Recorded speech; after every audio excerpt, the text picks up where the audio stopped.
Hello everyone, welcome to GGN. Today is Friday, June 29th, 2012, and I'm Darko. This is my website, ggnonline.com. There's a poll up there, you can check on it and vote how long until a drone kills the first American on American soil. So far, the majority are saying within the next year, followed by the next 2 years. You can follow GGN with your email address, also on YouTube, ddarko2012 and ddarko2013. And if you'd like to help, you can donate right there. So, and there's also a little news archive there. So, I'm ready to go here, and we're going to cover the economy. And the biggest news, of course, is Obamacare approved. It was kind of shelved for a while there, and now it's back from the dead. So, and a little bit of eugenics, because you have financial warfare, and then you have social warfare, you have eugenics, and it kind of all just is immersed, right, in the same global agenda. So it says here, Obamacare approved, IRS to force Americans to buy health insurance. It says it's a victory for Obama and a travesty for the middle class. The Supreme Court upheld Obama's health care mandate, empowers the IRS to begin to regulate America's health care by 2014. Expect IRS thugs armed with shotguns knocking at your door to fine you almost $700 a person or $2,000 per household for failure to purchase health insurance. If you fail to pay the outrageous fine, expect to be sued by the IRS. It says here that revised healthcare laws remove the penalty of almost $250,000 in imprisonment up to 5 years. It says here this ruling allows the federal government to force citizens to enter a contract with private corporations to buy health insurance. This is happening just days before the 4th of July, when Americans won its independence from British tyranny, and now we face the same tyranny today. It says here by 2014, all Americans will have to submit or face being fined and sued by the Internal Revenue Service. The American people are already struggling financially with record unemployment, inflation, and trillions of dollars in national debt. By the time health insurance becomes mandatory, the middle class will be financially bankrupt. This is the reason why the military and police are preparing for martial law in the U.S. streets, says because people will revolt against the system that has basically turned people into financial slaves. So it says here that they're conditioning Americans with checkpoints and speed traps, army drones to spy on us. We're going to cover all this, rolling out the tanks and putting military goons on residential streets to prepare us for what is to come in the future. It says here the Bilderberg Group discussed in Spain about wanting to level America into a third world impoverished nation where we're all poor under world government dictatorship. It says here soon the Americans' standard of living will drop significantly, and it won't just be the standard of living, it will be their age of death, right? Their basically the average lifespan. It says here services will be cut. We're going to get into that too, death pathway and stuff like that. Taxes will be increased until we become so poor that we are unable to fight, and resistance will be futile. As Americans issue split decision on healthcare ruling, nearly 2/3 believe politics played too great a role. So it says Americans are sharply divided over Thursday's Supreme Court decision on the 2010 healthcare law, with 46% agreeing and 46% disagreeing with the High Court's ruling that the law is constitutional. Then you have from the Daily Bail, Obamacare complicated. Check out the flow chart. And yeah, there's our buddy, the IRS, right there. But it's just a god-awful mess. And you have Secretary of Health and Human Services in the middle. All these different vested interests, all these different bureaucracies. And the biggest invested interest that helped write the bill was the insurance companies. And they're the ones that are going to basically, how could you say, not profit. Well, they will profit, but they're going to get the best advantage from this, right?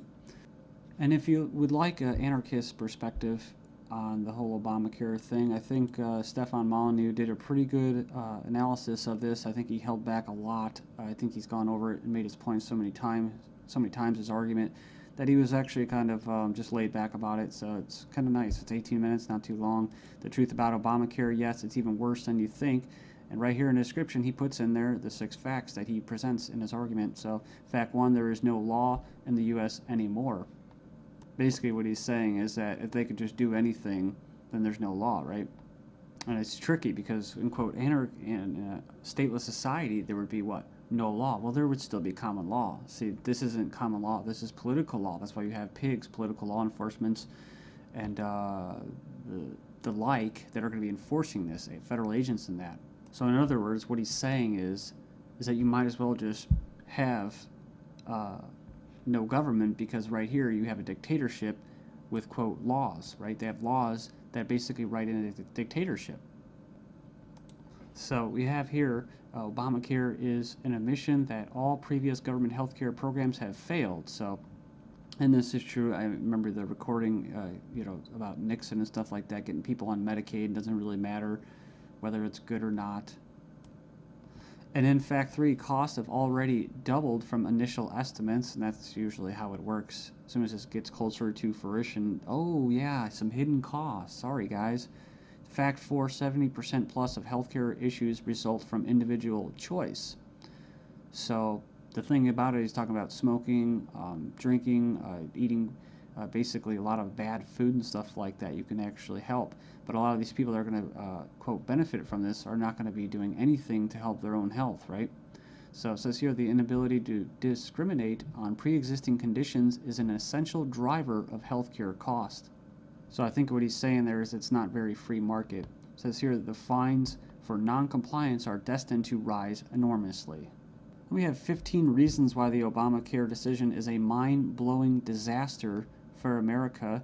It was actually, it says here it was voted 5-4 decision to uphold the vote. And it says here, the bill, it says here the swing vote was Chief Justice John Roberts, who was appointed by George Bush, W. Bush. And not that you'd have any confidence in the judicial system as it stands, just based off past history and their track record. It says here, after the vote today, it is hard to have any faith in the U.S. Supreme Court. I guess they're saying because he was quote conservative. According to the Supreme Court, the federal government has the power to force you to buy private goods and services. And it goes on and says here that it's another step away from individual liberty, another step towards a nanny state. I hate that word. But it says here IRS is now going to be given the task of hunting down and penalizing Americans. And it says here, in fact, the Obama administration has given the IRS $500 million extra outside the normal appropriation process to help them enforce the provisions of Obamacare they're in charge of overseeing. It imposes more than 20 new taxes on the American people. And you can click the link there. If you click the title of this article, you can find it and check it out. So it says here, number 5, an attempt to control costs and promote efficiency. Obamacare limits the treatment options that doctors and patients can consider. In other words, the death pathway, right? The British system, this is likely to result in a decrease in life expectancy. That's what I was talking about in the United States in the beginning of this video. So yeah, it's going to send health insurance premiums soaring, especially for younger Americans. And, it's going to crush small businesses, as they say. And number 9, Obamacare is going to make the emerging doctor shortage in America a lot worse. So hundreds of thousands of doctors are leaving the medical profession because of this. It says here it's already forced the cancellation of dozens of doctor-owned hospitals. And it says here that the following is one example from the Alliance Defense Fund.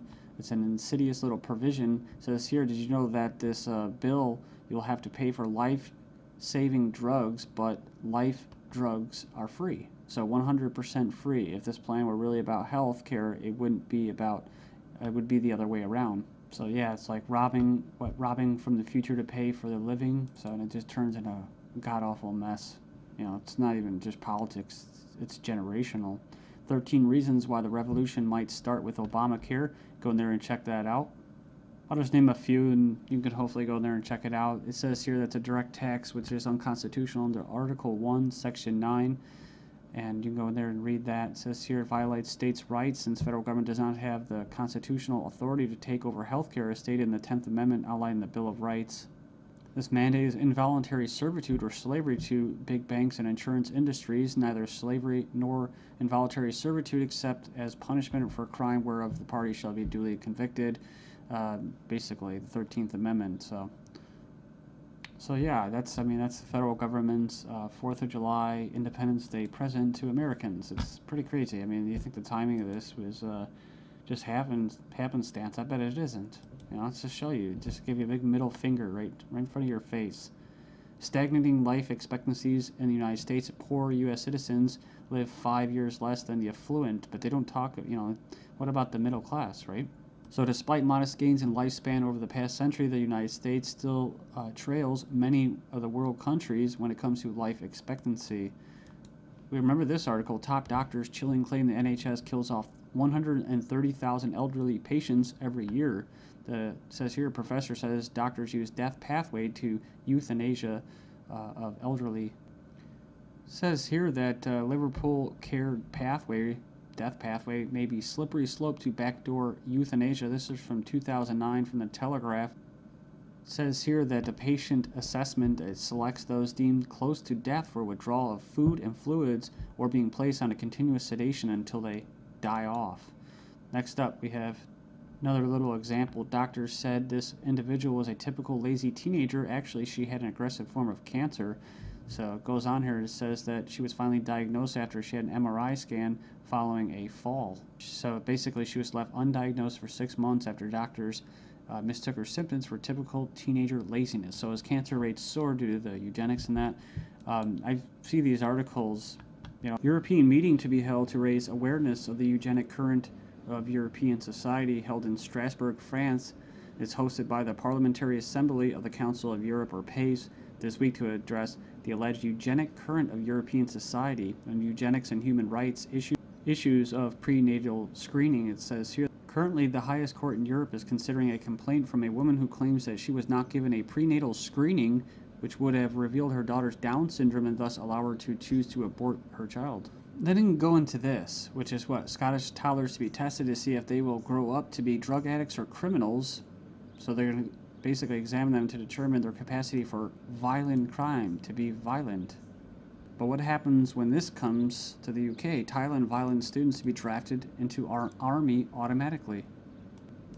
And another possibility is this. Desperate Europeans try to sell kidneys and lungs being offered for as much as $250,000 as Europeans are grappling with the economic misery. Illegal organ sales are on the rise with desperate sellers willing to basically part with their kidneys, corneas, bone marrow, and even lungs to put food on the table. It says here, organized criminal groups are preying upon the vulnerable on both sides of the supply chain. So they're not just talking about Israel, they're talking about internet ads spotted across Italy, Spain, Greece, Russia.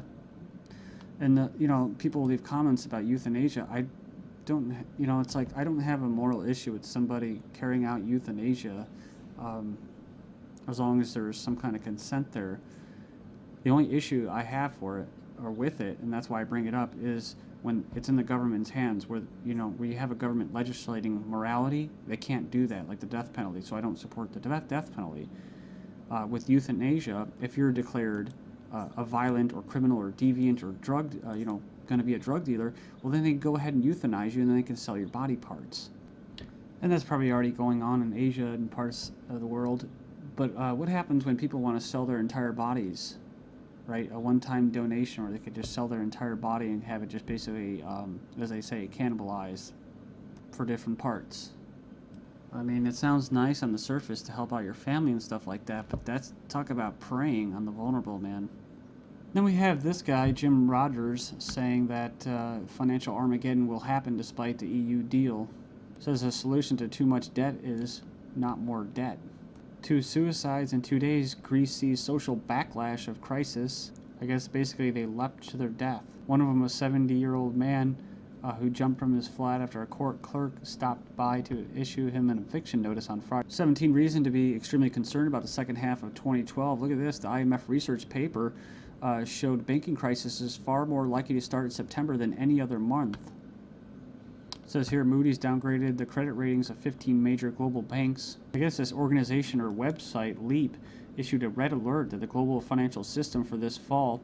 It says here they're warning that the second half of 2012 will represent a major inflection point for the global economic system. Let's not forget about bank runs like the possible one at RBS, Royal Bank of Scotland. It's a glitch. That's right. England, they are basically preparing for a collapse of the Eurozone. And of course, our buddy, the Obamacare bill decision. Next up, we have Bank of International Settlements. Gold becomes a Tier 1 asset class for banks. Currently, gold is relinquished to a Tier 3 status. In essence, it would mark the official recognition that gold is real money ever since Nixon's move in 1970. And the central bank likely to impose curbs on gold coin sale. They let banks do it before in 2008, but now they want to. But originally, the Banking Regulation Act does not allow banks to trade in commodities. Heroin replaces gold as preferred commodity regularly on smuggled abroad.